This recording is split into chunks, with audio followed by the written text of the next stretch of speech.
Hello friends, स्वागत है आपका एक बार फिर से आपके अपने ही चैनल ज्ञान दान पे।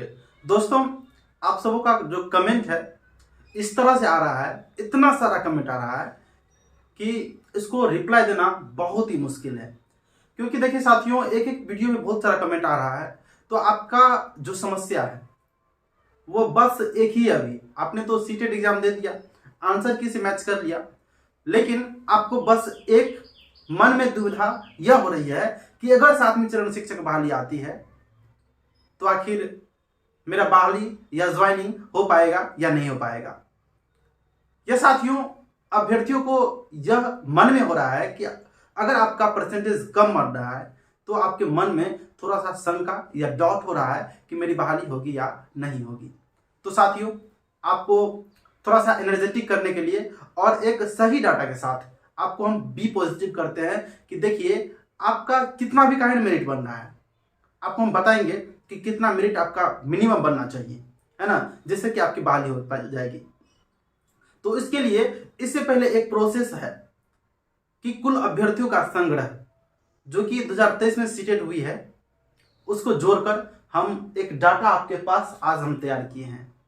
बस इतना बोर्ड पे लिखा हुआ डाटा नहीं है, इसके अलावा इसको मिटा के हम और भी चीज बताने वाले हैं जिससे आपको आज बहुत ही अधिक नॉलेज होने वाली है इस 7वीं चरण शिक्षक बहाली के बारे में कि आखिर कितने अभ्यर्थी इस बार 7वीं चरण शिक्षक बहाली में भाग लेंगे और इसमें आपकी कट ऑफ कितनी बननी चाहिए। देखिए साथियों, सबसे पहले आज हम बात करेंगे कि आपका जो कमेंट है कि सर जो कट ऑफ का वीडियो है, कट ऑफ का वीडियो वह कब तक आप लाएंगे, कब तक। क्योंकि इससे पहले भी 7वीं चरण शिक्षक बहाली का अनाउंस तो कई बार हो चुका है। इस तरह से अनाउंस हुआ था कि मान के चलिए जून में बताया गया था, तो जून में लग रहा था कि आ जाएगा, पेपर के माध्यम से, न्यूज चैनल के माध्यम से और विभिन्न सरकार के माध्यम से बताया जा रहा था कि 100% आ जाएगी। लेकिन इस तरह से हम लोग को गुमराह किया गया है ना कि अभी तक बहाली नहीं आई है। उसी समय हम कट ऑफ का वीडियो बनाए थे और वह वीडियो अभी देखा जा रहा है। वो तो हम बनाए थे पुराने जो नियमावली थी उसके आधार पर, मतलब 60-40 उसमें नहीं था, है ना, पुराने के आधार पर। लेकिन अब 60-40 अभी भी कंफर्म नहीं है। जब तक नियमावली नहीं आ जाती है तब तक 60-40 कंफर्म नहीं हो जाता है ना। तो इसको लेकर हम आपको बताएं कि कट ऑफ का वीडियो कब आएगा, ये हम आपको बताएंगे।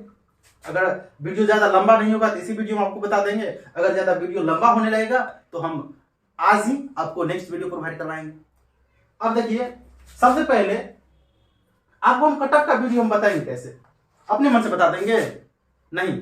आपका कट ऑफ का वीडियो आप जो वोट किए हैं हमारे चैनल पे जाकर, और बहुत सारे ऐसे चैनल्स हैं, है ना, जो 7वीं चरण शिक्षक बहाली को लेकर वीडियो पब्लिश करते हैं, हमारे साथीगण हैं, हमसे बात होती है हमेशा, है ना। हम लोग आपस में कोलैबोरेट करते हैं, कम्युनिकेट करते हैं कि क्या वीडियो जाना चाहिए, कौन अभ्यर्थी के लिए सही होना चाहिए, आपस में बातचीत करते हैं, होती रहती है ना।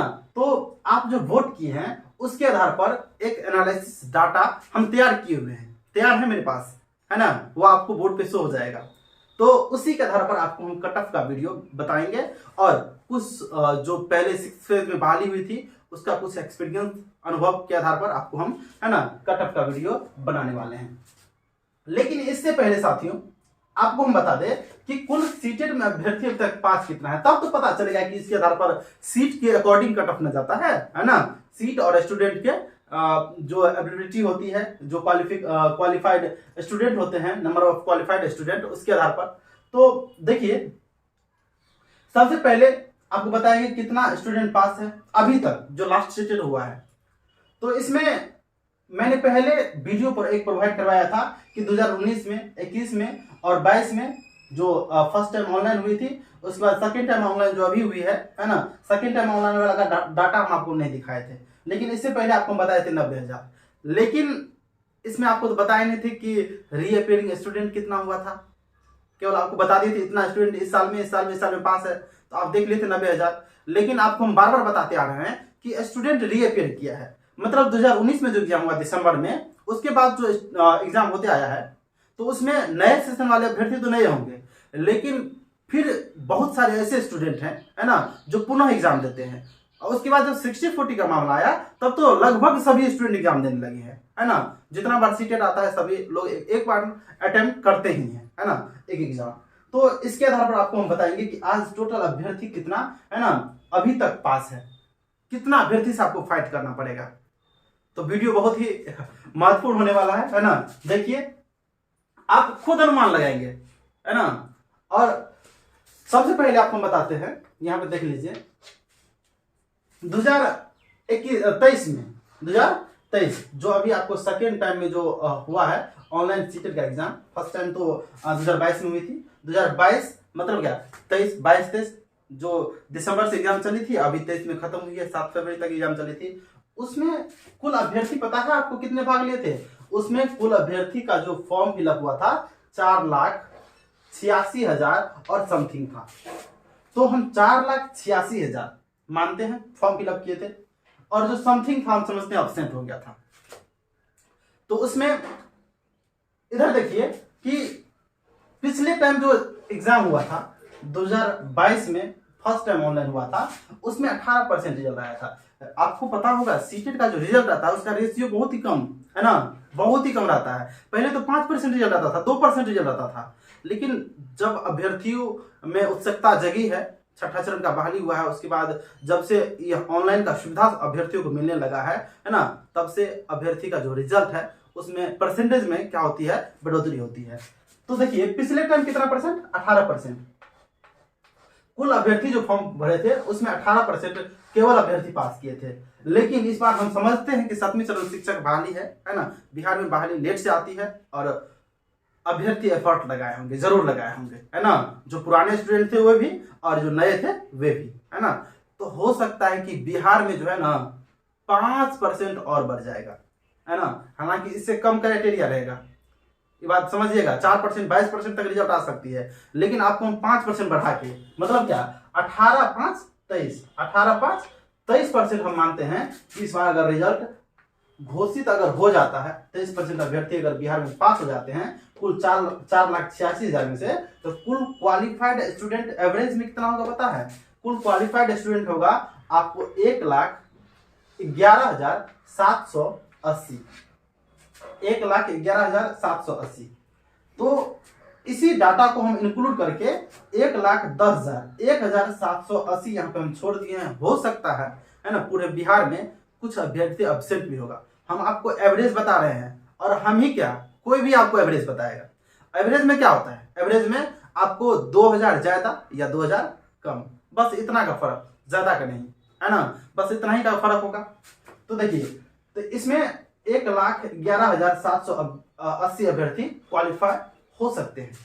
जिस तरह से आंसर की में अभ्यर्थी का कमेंट आ रहा है, और हमने जो पुल किया है कम्युनिटी, है ना, पोस्ट में जो वोट किया है उसमें जो अभ्यर्थी कमेंट कर रहे हैं, जो वोटिंग की है, उसके आधार पर आपको हम बता रहे हैं। देखिए अब ये तो नया वाला हो गया, इसमें भी लोचा है, इसमें भी लोचा है। वीडियो को लास्ट तक देखिएगा तभी समझिएगा। अगर वीडियो को लास्ट तक नहीं देखते हैं तो आपके समझ में बिल्कुल नहीं आएगा। आप कमेंट में कुछ से कुछ लिख के चले जाएंगे, है ना, तो इससे कोई फायदा मिलने वाला नहीं है ना। देखिए अब देखिए 2019 में अभ्यर्थी कितने पास हुए थे? छठे चरण का बात नहीं कर रहे हैं, छठे चरण में जिनको मौका मिल गया है उसको छांट रहे हैं। बोले का बीटेड पास थे, लेकिन आपको पता होगा अभी तक 1 2 3 4 सीटेड हो गया है। 2019 में दिसंबर में, फिर 21 जनवरी में, फिर आपको 2022 जो ऑनलाइन फर्स्ट टाइम हुआ था, फिर 23 में जो अभी तक एग्जाम चली है, 3-4 बार एग्जाम हुआ। आप क्या समझते हैं जो बीटेड अभ्यर्थी पास थे या छठे चरण में छट गए थे किसी भी वजह से? वजह हो सकता है कि मेरिट कम हो, इसके अलावा और भी कई वजह हो सकती है। तो आपको लगता है कि 4 सीटेड में वे अभ्यर्थी अटेम्प्ट नहीं किए होंगे? बिल्कुल किए होंगे। अगर नहीं किए होंगे तो उसको शिक्षक बनने, है ना, का आस नहीं है। अगर उसको फिर से जोड़ते हैं तो आप गलत कर रहे हैं। हाँ जोड़ सकते हैं, लेकिन उतना डाटा ने मत जोड़िएगा कि इतने, मतलब 80,000 90,000 पर वैकेंसी निकली थी, 40-42,000 का, है ना, बहाली हुआ था और 42,000 अभ्यर्थी बच गए थे।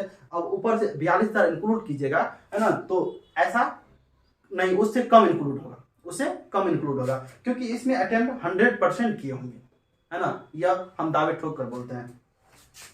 अब देखिए 2019 में 20,000 अभ्यर्थी क्वालिफाई किए थे, फिर 2021 में 30,000, फिर 2000 जो आपको ऑनलाइन हुई थी फर्स्ट टाइम, उसमें 40,000 अभ्यर्थी क्वालिफाई किए थे। ये तो पहले वाला डाटा हो गया, लेकिन नया वाला डाटा को अभी हम जोड़ते नहीं है। अब देखिए ये 20,000, ये 30,000 हो गया, फिर आपको ये हो गया 40,000। ये टोटल कितना हो गया? 4 3 7 2 9, 90,000। 90,000 अभ्यर्थी पुराने वाले पास हैं, लेकिन 90,000 इसको मत काउंट कीजिए, 90,000 में भी बहुत कम है, क्योंकि आपको पता होगा कि इस 90,000 अभ्यर्थी में से, इस 90,000 अभ्यर्थी में से कुल 40,000 लगभग ऐसे अभ्यर्थी हैं जो इस तीनों एग्जाम में क्या है बोलिए तो कॉमन है, मतलब पुनः एग्जाम दिए हैं। हम लोगों ने सर्वे किया था इससे पहले भी, जब 7वीं श्रेणी शिक्षक बहाली आ रही थी, कितने अभ्यर्थी पास हैं, है ना। उस सर्वे के अकॉर्डिंग पता चला था कि लगभग 50,000 अभ्यर्थी, लगभग 50,000, पूरा 50,000 भी नहीं, लगभग 50,000, और पुराने जो बचे हुए थे छठे चरण में उसको मिला करके लगभग 80,000 पुर जाता था। तो लेकिन फिर से जो सीटेड हुआ है ना, तो पुराने वाले को हम नहीं जोड़ रहे हैं, पुराने वाले का हिसाब किताब आप कर लीजिएगा, कहिएगा तो उस पर भी हम एक फ्रेश वीडियो आपको अवेलेबल करवा देंगे। लेकिन इसमें लगभग 40,000 ऐसे अभ्यर्थी हैं, 40,000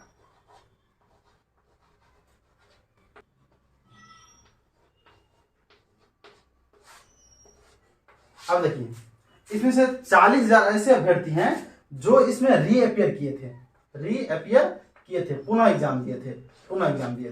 तो 40,000 में से अगर हम मतलब जो है 90,000 में से 40,000 घटा लेंगे तो कितना बचेगा? 50,000। कितना? 50,000। तो 50,000 ही अभ्यर्थी ऐसे हैं जो 2023 में जो अभी तक एग्जाम चली है इससे पहले पास हैं, जो कि इससे पहले अगर 7वीं चरण आ जाती थी तो यही अभ्यर्थी भाग लेते, और इससे पहले जो बचा खुचा था छठे चरण में वे अभ्यर्थी भाग लेते। अब देखिए यहां पे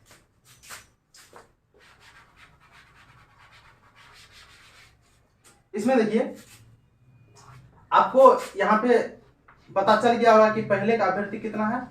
50,000 हो गया आपको पुराना वाला स्टूडेंट, और इस 50,000 के बाद जो नया हुआ है इसमें 1,10,000 जो क्वालिफाइंग है रिजल्ट आपको देखने को मिलेगा। तो इसमें पता है 1,10,000 में 1,10,000 में ये 50,000 अभ्यर्थी भी शामिल थे। केवल नए अभ्यर्थी इसमें 2023 में जो है 1,10,000 क्वालिफाई नहीं होंगे, उतने अभ्यर्थी ही नहीं थे। नए सेशन में कौन? 2021 वाले को मौका मिला, और जो नया सेशन से 2022 से 24 जिसका सेशन था बस उसको मौका मिला। तो इसमें आप समझिए कि 2022 से 24 वाला सेशन है, तो 24 तक 2022 से 24 सेशन वाले को छांट दीजिए, तब तक आपको बता रहे हैं, आप खुद अनुमान लगा सकते हैं। 21 वाला स्टूडेंट कितना हुआ? 1,10,000?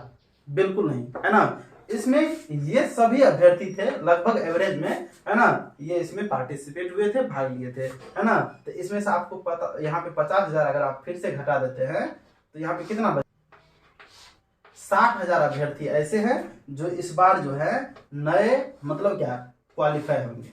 60,000 अभ्यर्थी, ये एवरेज है।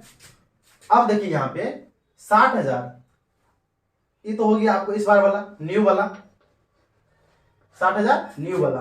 उसके बाद जो है 50,000 जो है अभ्यर्थी, 50,000 पुराने वाले को हम जोड़ लेते हैं।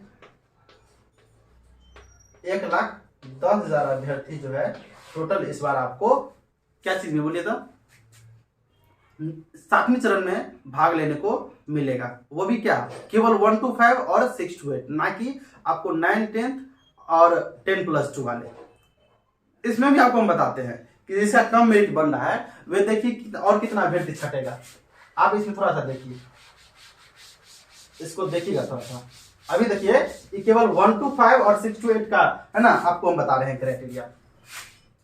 आपको पता है यहाँ पे कि 50,000 पुराना स्टूडेंट जो ये 3 सेटेड मिलाकर, उसके बाद हम बताया कि लगभग 60,000 न्यू स्टूडेंट। तो इस न्यू स्टूडेंट में ये टोटल मिला के कितना हो गया? 1,10,000, 1,10,000 टोटल अभ्यर्थी। अब बोलिए, ये तो सीटेड 1 to 5 और आपको हो गया क्या 6 to 8, लेकिन इसमें आपको पता है ना कि बहाली जो इस बार सरकार की होगी वह पहले 9 है ना से 10 और 10 प्लस क्या बोले था 2, मतलब 9 से 12 तक की बहाली पहले होगी, है ना। उसके बाद 6 to 8, उसके बाद 6 to 8 का, फिर 1 to 5 का। अन्य तो हो सकता है 1 to 5 और 6 to 8 का एक साथ कर दे, तो फिर भी 9th वाले अभ्यर्थी तो इसमें छटेंगे 1,10,000 में से। 1,10,000 में से कुछ ऐसे अभ्यर्थी हैं जो 1 to 5 भी पास हैं, 6 to 8 भी पास हैं और STET भी पास हैं। आप समझ गए होंगे, खुद दिमाग लगा सकते हैं। तो इसमें आप यहाँ पे इस 1,10,000 में से आप लगभग 35,000 के करीब, ये भी डाटा पहले से 35,000 निकला हुआ है, 35,000 के करीब जो है आप STET अभ्यर्थी को छांट दीजिए। यहाँ पे देखिए, जब आप इसमें से 35,000 को छांट लेते हैं STET वाले को, तो आपके पास बचता है 75,000। कितना? 75,000 अभ्यर्थी। आपके पास जो भी डाटा अवेलेबल हो रहा है ना, वह अप्रोक्स जो लगभग में हो रहा है, लगभग आपको पूरा का पूरा एक्यूरेट डाटा मिल रहा है। आपको 75,000 जो टोटल स्टूडेंट है, 75,000 वो आपको 1 to 5 और 6 to 8 क्या है पास है। लेकिन आपको पता है ना कि वैकेंसी कितनी आ रही है बिहार सरकार में, 1 to 5 और 6 to 8 की वैकेंसी कितनी आ रही है? वैकेंसी आ रही है 80,000। अब यहाँ पे आप बताइए, अब यहाँ पे बताइए कि इसमें आपको 5,000 सीट जो है ऐसे बच रहा है, 5,000 सीट ऐसे बच रहा है। तो 5,000 सीट जो बच रहा है, ये भी बच नहीं आ रहा है, इससे और भी कहीं अभ्यर्थी ज्यादा हैं, जो कि छठे चरण में जो अभ्यर्थी बचे थे, हम आपको बताया कि पुनः सीटें दिए होंगे, लेकिन फिर भी आपके मन में घूम रहा होगा कि हो सकता है कुछ अभ्यर्थी सीटें नहीं दे होंगे, या हम जो आपको डाटा दिखाए कि पूरा का पूरा 50,000 आपको हम एक 10 में से माइनस कर दिए, तो 5,000 7,000 बढ़ सकता है ना। इस 75 में हम 80,000 मान लेते हैं, और पुराना जो है, पुराना जो पहले से 6th फेज में बचे हुए हैं, तो कुछ अभ्यर्थी वे होंगे। तो इसके आधार पर आप मान सकते हैं कि लगभग जितनी वैकेंसी आ रही है उससे बस 2 या 4% अधिक अभ्यर्थी हैं। तो आप बताइए कि जिसका कम मेरिट है उसका बहाली नहीं होगा? निश्चित होगा। इतना ही नहीं, इस बार आप सभी को पता होगा कि नियमावली आने में आपको देर लग रही है। नियमावली आने में आपको यहाँ पे देरी दिख रहा होगा। नियमावली जो देरी आने में देरी है, इसके पीछे का बहुत सारा रीजन है। अभ्यर्थी जो है बहुत सारा क्वेश्चन किए हैं, जिसमें से एक और मुख्य क्वेश्चन है जो कि छठे चरण में बहुत ही घातक साबित हुआ था। महिला सीट पर पुरुष को बहाली नहीं लिया था, लेकिन इसमें जो है बताया जा रहा है इस बार कि महिला के सीट पर पुरुष की बहाली ली जाएगी। अब सोचिए कि जो अभ्यर्थी मान चलिए महिला का बहाल हो जाता है और जहां पे सीट बच जाएगा महिला वाला, तो उसमें जिनका कम परसेंटेज होगा उसका बहाली होगा कि नहीं होगा? अनुमान लगा सकते हैं। तो इससे आप कंफर्म हो जाइए कि अगर आपका मेरिट कम भी बन रहा है, 55 बन रहा है, 56 बन रहा है, 58 बन रहा है, 60 बन रहा है, तो आप बिल्कुल नहीं घबराइए, बिल्कुल नहीं। आपको हम कट ऑफ का वीडियो अब इस वीडियो में इंक्लूड नहीं करेंगे, क्योंकि वीडियो बहुत ही ज्यादा लंबी हो चुकी है। तो इस प्रकार से आप समझ रहे होंगे कि लगभग 75 से 80,000, कितना 75 से 80,000 टोटल ऐसे अभ्यर्थी हैं जो आपको केवल सीटेड पास हैं, मतलब सीटेड पास हैं। हम आपको इसमें बीटेड का इंक्लूड नहीं किए और छठे चरण में जो भी बचे हुए हैं उनको इंक्लूड नहीं किए, लेकिन फिर भी कुछ ना कुछ डाटा आपको हम दिखाए हैं छठे चरण का कि इसमें भी अभ्यर्थी भाग लिए होंगे। तो यही परफेक्ट डाटा है, यही परफेक्ट डाटा है। कोई भी अभ्यर्थी अब मत समझिएगा कि इस बार जो है 1,10,000 अभ्यर्थी पास हो जाएंगे, 1,00,000 पास हो जाएंगे, तो अभ्यर्थी की संख्या बहुत हो जाएगी। तो बहुत जो हो जाएगी, हम आपको बताएं कि पुनः अभ्यर्थी इसमें भाग लिए थे, उसमें भी बहुत से अभ्यर्थी का ऐसा क्वेश्चन है ना, बहुत सारा क्वेश्चन इसमें कमेंट बॉक्स में हमको देखने को मिलता है कि सर इस बार जो अभ्यर्थी का में है ना अभ्यर्थी को मार्क आ रहा है वह 135, 130, 120 या कहे तो 110 प्लस ही आ रहा है, 110 प्लस ही। तो अब क्या बताइए कि 60-40 अगर लागू होता है तो 110 वाले का होगा कि मेरा जो 85 मार्क है या 90 मार्क है मेरा होगा। तो आप जब ये दिमाग कहने लगाते हैं कि 110 आ रहा है कि सबका 110 है, पूरा जितना 80,000 50,000 का 110 है? नहीं, बिल्कुल नहीं। आपके सामने है ना, हमने एक वोटिंग कराया है, जाके आप देख लीजिए। बहुत से अभ्यर्थी वोट किए हैं। आप चैनल पे जाइएगा, वीडियोस के बाद प्लेलिस्ट के बाद आपको कम्युनिटी है ना पोस्ट मिलेगा, कम्युनिटी पोस्ट में जाइएगा, आप भी वोट कीजिएगा और देख भी लीजिएगा कि वहां पे जो अभ्यर्थी 110 प्लस है, मुश्किल से 7% से लेकर आपको 10% के बीच में अभ्यर्थी है। अब मान के चलिए कि 10% अभ्यर्थी 110 प्लस वाले, तो बहुत ज्यादा तो नहीं हुआ। उससे 110 प्लस 10% अभ्यर्थी है, 12% अभ्यर्थी है, बहुत ज्यादा नहीं हुआ। तो जिनका कम मार्क है सीटेट में 90 प्लस है या 82 प्लस जो क्वालिफाई है, उनका भी होगा। तो यह मत समझिए कि आपका सीटेट में कम है उसके आधार पर आपको बहाली नहीं होगी, देर सही लेकिन होगी। आपको पता होगा कि बहाली ऊपर से होती है। ऊपर का अर्थ हुआ कि आपको पहले ज्यादा मेरिट वाले का, फिर उससे कम, उससे कम, उससे कम। बहाली जब पूरा संपन्न हो जाएगा तो लास्ट में देखिएगा 50% वाले का भी होगा। हुआ इस बार, लेकिन हाँ इस बार 6 to 8 में पिछले बार झमेला था थोड़ा सा, तो सीट कम आने के कारण। लेकिन इस बार जो आवंटित सीट है वो पहले नियमावली पब्लिश होने दीजिए, आपको हम सारा वीडियो लाएंगे। लेकिन अभी नहीं दिखा रहे हैं वीडियो, क्योंकि कुछ अभ्यर्थी को झूठ लगता है, यही फिर बाद में प्रूफ कर देते हैं ना आप सही बोल रहे थे। तो इस बात को ध्यान रखिएगा। बहुत ज्यादा वीडियो को लंबा नहीं करेंगे, बहुत ज्यादा लंबा हो गया है। और 7वीं श्रेणी शिक्षक बहाली से संबंधित या आपके पास कोई भी कंफ्यूजन है तो आप हमसे बेझिझक पूछ सकते हैं, एक दोस्त के नाते और भाई के नाते। Thank you. वीडियो को आज यहीं पे हम खत्म करते हैं। वीडियो अभी तक बने हैं तो थैंक्स फॉर वॉचिंग। वीडियो को जरूर शेयर कीजिएगा।